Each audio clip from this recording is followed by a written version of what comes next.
The most dangerous hack isn't the one that breaks into your accounts with code or malware.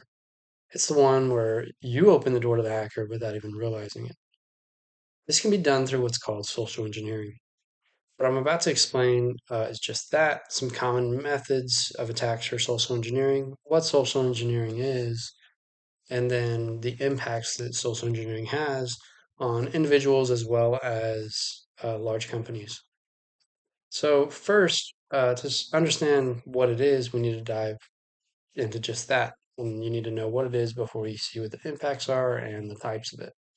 So, social engineering is manipulating human psychology to have that person give up sensitive information or perform an action which may give unwanted access.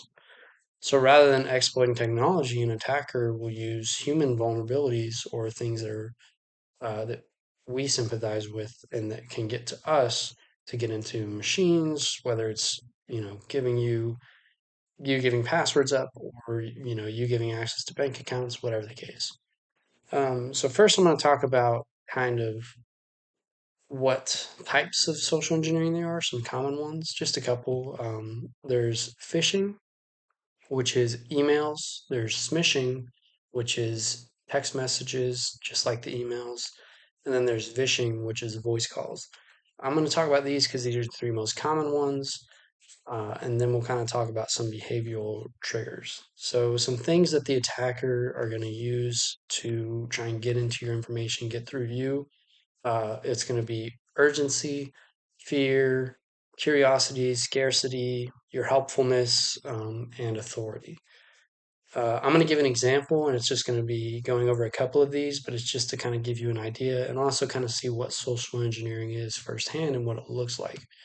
So, let's say how many of you have ever gotten an email or maybe a text message recently where you'll get something that says, like, hey, you have an outstanding toll bill and you need to make sure that you pay your toll or else your license will be suspended today or tomorrow. It'll be a really soon date. Well, throughout that, we see that they use urgency and the fact of it's very soon is whenever your license will get suspended. They use something like authority. They'll be, local, state, or some organization. For me, I'm in Texas, so it'll be like the National Toll NTTA. And then they'll also use like your fear of missing your license or losing your license or getting suspended. And these are like how they use them and what they'll say in order to get that information from you, whether it's for you to click on a link after that, to go to their website that's not real.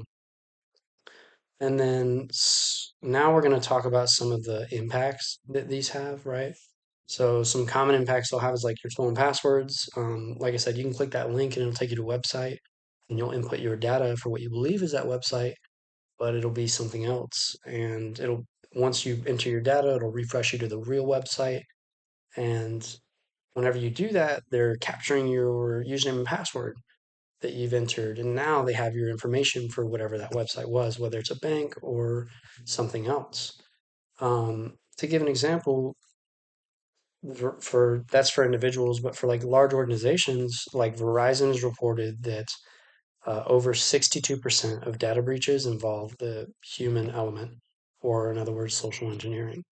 So, social engineering continues to be one of the most common cyber security threats because it targets human behavior rather than computers itself. And it's much easier to target anyone in this way versus like having to understand a computer. Almost anyone could do it. So today I explained what social engineering is, discuss some common attacks and methods and how they work, and the impact of those attacks.